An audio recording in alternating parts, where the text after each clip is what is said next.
नमस्कार दोस्तों, स्वागत है आपका। आज हम ऐसे क्वेश्चन देखने वाले हैं। कक्षा 12th की एनसीईआरटी फिजिक्स का पहला ही पाठ है, विद्युत आवेश तथा क्षेत्र। वैसे हर टीचर इस चैप्टर से समथिंग 40-50 क्वेश्चन कराता है, लेकिन बहुत सारे छात्र ऐसे होते हैं जो चाहते हैं कि बहुत कम क्वेश्चन में ही उनके पेपर में, मतलब पेपर में क्वेश्चन है वो फंस जाएं। यानी कम क्वेश्चन ही उनको याद करने पड़े, ज़्यादा क्वेश्चन याद करने की ज़रूरत ना पड़े। तो उन्हीं के लिए ये वीडियो है। अंत तक वीडियो को ज़रूर देखें। और सिर्फ 17 क्वेश्चन ऐसे रहेंगे कि 17 क्वेश्चन में आपका कंप्लीट हो जाएगा ये चैप्टर, और काफ़ी अच्छे से क्वेश्चन फंस जाएंगे यहीं से। तो पहला क्वेश्चन देखिए, जैसे कि हम लघु उत्तरीय प्रश्न की बात करें तो लघु उत्तरीय प्रश्न में क्या आएगा।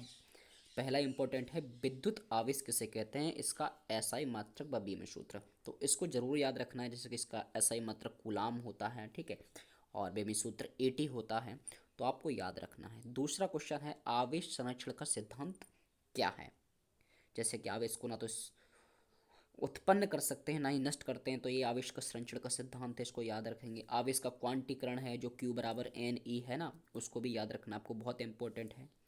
उसके बाद जो सबसे इंपॉर्टेंट है, विद्युत संबंधी कूलाम का नियम लिखो, ठीक है। जो एफ बराबर अपन निकालते हैं 1/4 pi epsilon not and Q1 Q2 बटे आर स्क्वायर, तो ये आपको याद रखना है। विद्युत क्षेत्र से आपका समझते हो तो विद्युत क्षेत्र आपको याद रखना है। विद्युत क्षेत्र की तीव्रता यानी ए बराबर होता है एफ बटे क्यू, उसको आपको याद रखना है। बेमेश सूत्र भी याद रखना है, ऐसे ही मात्रक भी आपको याद कर लेना है। उसके बाद है, विद्युत क्षेत्र रेखाएं किसे कहते हैं। अगला क्वेश्चन है, विद्युत क्षेत्र रेखाएं किसे कहते हैं, इनके गुण लिखें। और वहीं एक और क्वेश्चन हो जाएगा, दो विद्युत क्षेत्र रेखाएं एक दूसरे को नहीं काटती हैं क्यों। बहुत इंपॉर्टेंट क्वेश्चन है ये। अगला है, आपेक्षिक विद्युतशीलता या परावैद्युतांक क्या है, ठीक है, इसको याद करना है। उसके बाद है, विद्युत द्विध्रुव आघूर्ण किसे कहते हैं, इसका ऐसा ही मात्रक व विमीय सूत्र लिखे। हमें पता होगा P बराबर अपन 2AQ लिखते हैं, विद्युत द्विध्रुव आघूर्ण होता है। उसके बाद है, विद्युत फ्लक्स किसे कहते हैं, इसका ऐसा ही मात्रक व विमीय सूत्र लिखो। उसके बाद है, चालक तथा विद्युत रोधी में अंतर। तो ये कुछ लघु उत्तरीय के आपके क्वेश्चन रहेंगे।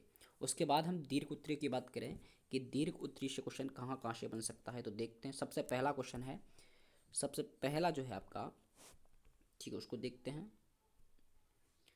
विद्युत द्विध्रुव, पहला क्वेश्चन है, विद्युत द्विध्रुव के कारण अक्षीय व निरक्षीय, बेटा दोनों याद रखने पड़ेंगे आपको, अक्षीय भी और निरक्षीय दोनों का आंसर आपको, यानी सॉल्यूशन आपको याद रखना है, इसको करना है, प्रैक्टिस करना है। विद्युत द्विध्रुव के कारण अक्षीय व निरक्षीय स्थिति में किसी बिंदु पर विद्युत क्षेत्र की तीव्रता ज्ञात करना है, ठीक है, पहला क्वेश्चन ये हो गया।